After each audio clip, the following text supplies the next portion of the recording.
Bienvenue pour cette avant-première de Tremplin 92. Nous sommes en direct de la Halle Olympique et du futur musée qui ouvrira ses portes dans quelques semaines pendant les vacances scolaires de Noël. Pour vous accueillir et pour vous présenter cet événement pour Albertville, pour les Savoies et pour l'Olympisme, eh bien, j'ai à mes côtés le vice-président d'Arlisère, c'est Xavier Tornier. Bonsoir. Bonsoir. Xavier, c'est un grand moment quand même. C'est quelques semaines de travail pour les équipes. Oui, c'est un grand moment. Quelques semaines de travail, le mot est un peu faible. Quelques mois, peut-être il y en aurait-il fallu un peu plus, mais voilà, on a fait ce musée en quelques mois. Il nous reste quelques semaines avant l'ouverture. Alors Xavier, pourquoi Tremplin 92 ? Tremplin 92, c'est très simple. Le tourisme dans notre territoire est ancien. Les premières stations remontent. Alors si je me lance à donner une date, je vais être certainement dans le faux, mais dans les années 1930, les toutes premières, il y a eu les Jeux Olympiques de 92 qui ont été pour nos territoires un tremplin. Pour ces Jeux Olympiques, un certain nombre d'infrastructures ont été créées et ça a été un tremplin pour le développement touristique de nos territoires. C'est pour ça qu'on a voulu retenir cette nomination, ce mot tremplin 92, pour replacer les Jeux Olympiques dans l'itinéraire touristique de notre territoire. Alors, premier thème que l'on peut apprécier en arrivant dans ce musée, Tremplin 92, c'est la carte interactive. Alors non seulement on va parler sport, non seulement on va parler tourisme, mais on va parler aussi agriculture et territoire. Expliquez-nous. Donc sur cette carte interactive, qui est une carte en 3D, on a l'ensemble du territoire des Jeux Olympiques, donc le territoire albertvillois et d'Arlisère, et puis l'ensemble de la Tarentaise. Et cette carte s'anime au fur et à mesure d'une visite virtuelle. On voit apparaître, suivant les instants, les différents massifs qui ont constitué cet espace olympique. On voit apparaître les voies, les réseaux. À d'autres moments, on voit l'hydroélectricité et comment elle se conçoit. On voit le développement de l'agriculture sur le territoire. On voit l'impact des stations sur le territoire couvert par la totalité des stations de notre territoire. On a vraiment voulu au moment de l'accueil, les gens puissent s'approprier ce territoire, le comprendre et le vivre à travers les projections qui sont faites sur cette carte interactive. Et parallèlement, pour les gens qui veulent un peu plus d'informations, il y aura un écran complémentaire sur lequel les visiteurs vont trouver la totalité des informations qu'ils souhaitent avoir sur ce territoire. Merci, on se retrouve plus tard pour terminer cette visite. On continue avec le deuxième pôle. Et le deuxième pôle, c'est un portrait sur deux personnalités, Jean-Claude Killy et Michel Barnier. Ces deux hommes, Jean-Pierre Jarre, ont contribué à lancer le projet. Il n'y avait pas qu'eux, il y avait toutes les institutions derrière. On en a régulièrement parlé. Oui, effectivement, Michel Barnier et Jean-Claude Killy étaient à la genèse en fait de cette formidable aventure. Mais derrière, en fait, la population, l'État, le département, comme l'a dit précédemment Hervé Gaimard, étaient toutes unies derrière ce projet.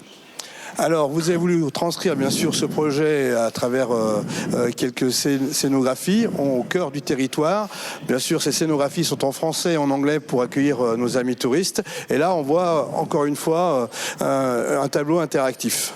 Oui, un tableau interactif, effectivement, où il y a les différentes stations avec les disciplines olympiques qui s'y affairent, qui s'affichent au fur et à mesure, ainsi que les différents bâtiments qui sont encore d'actualité et qui ont toujours leur place au sein de notre Savoie. On voit d'ailleurs sur ce tableau tout ce qui a été conçu, notamment au niveau ferroviaire et au niveau des infrastructures, puisque le formidable élan qu'ont voulu donner, la vision qu'avaient voulu donner Michel Barnier et Jean-Claude Killy était également une adaptation, puisque le tourisme de masse des années 60 avait encore progressé jusqu'à ces débuts des années 80, mais les infrastructures n'avaient pas suivi. Alors, pour bien comprendre les évolutions et les travaux colossaux qui ont été réalisés sur Albertville et bien sûr sur l'ensemble des stations, vous avez, je dirais, des capsules d'images. Le saviez-vous ? Par exemple, là, on a Bride-les-Bains, avant, après. Et ça, c'est vraiment des photos symboliques qui résument bien toute la dynamique, l'énergie et les investissements qu'on a fait. Effectivement, on voit à travers cet univers-là que tout ce qui a été mis en place à l'époque a été conçu dans le but de resservir par la suite, et on en profite encore également actuellement.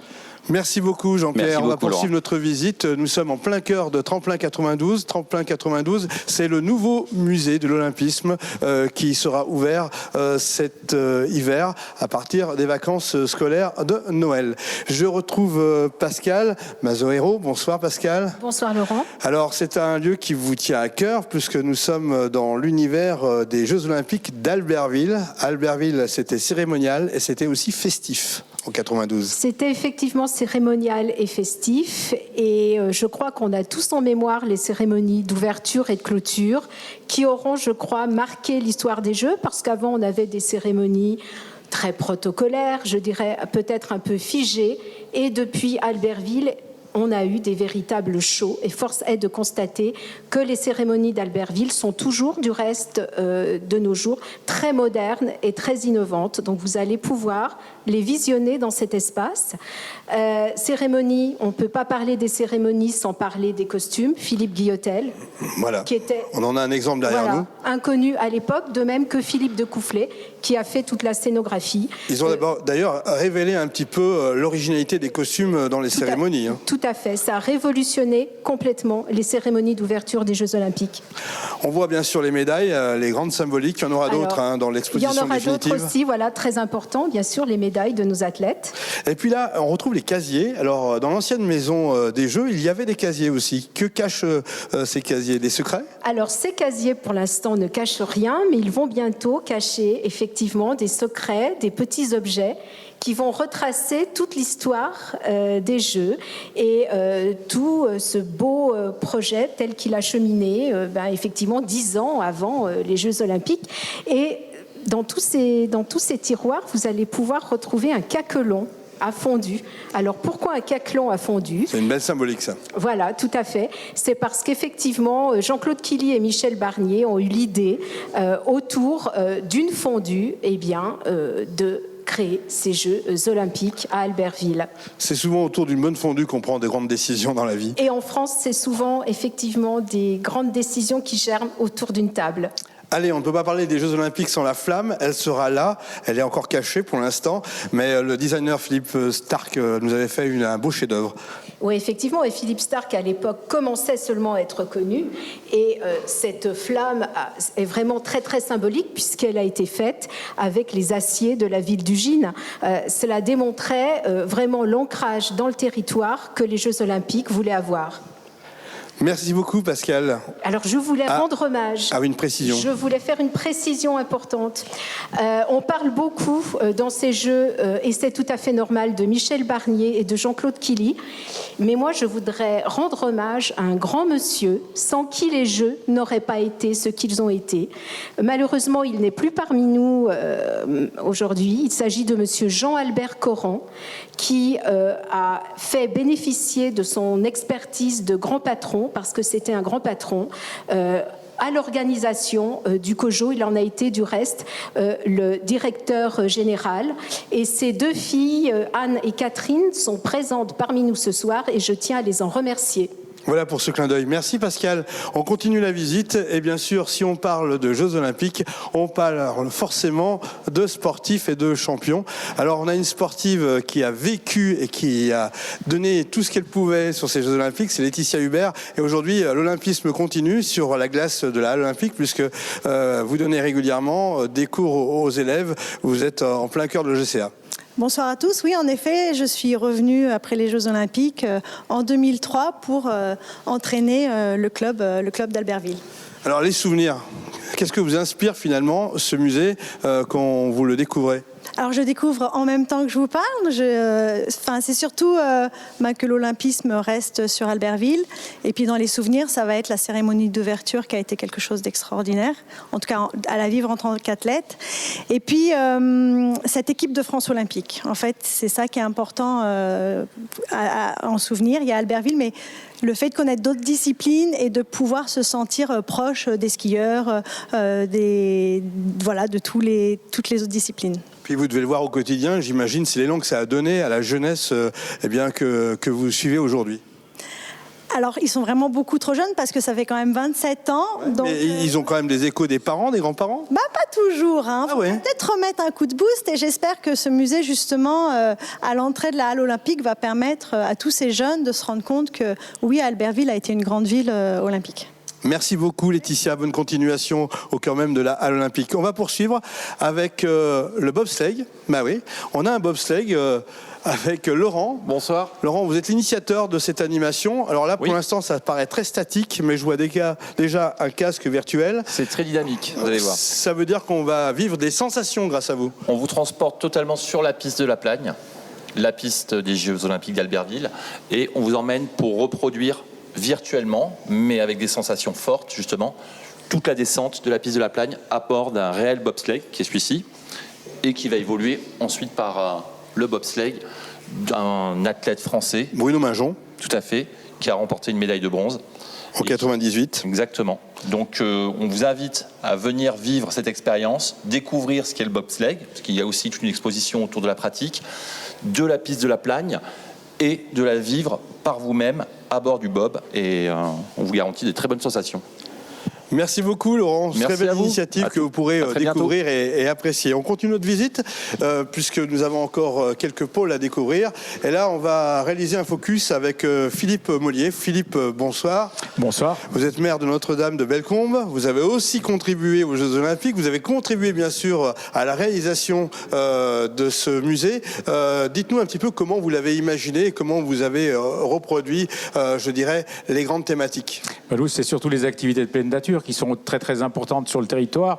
C'est un immense terrain de jeu. Alors bien sûr, on a le ski de randonnée avec la pierre à manta.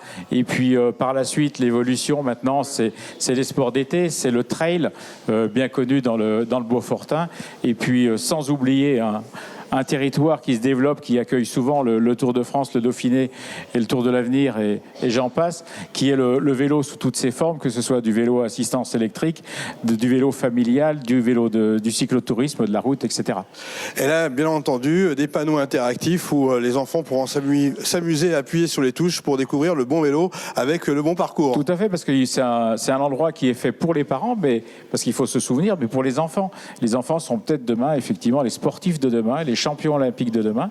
Donc c'est important de pouvoir, via ces jeux, de pouvoir gagner ou pas gagner. Le deuxième, c'est d'aller... une petite balade en vélo peut-être. Ah bah c'est perdu, ça doit pas être le bon, ça doit être un rando de VTT, voilà. Il y a un autre joueur dans ce musée qui est en pleine action, j'ai l'impression. Il est juste là à côté, regardez. Il fait du parapente. Et dire que c'est le directeur de Tremplin 92, Ludovic. Comment ça va Ludovic? Vous êtes en plein jour, en pleine nuit là? Alors là, je suis en plein jour, en plein été, et donc je vous présente l'une des autres expériences immersives de Tremplin 92, qui est du coup un vol en parapente complètement immersif et que l'on peut vivre dans ce casque en 3 dimensions.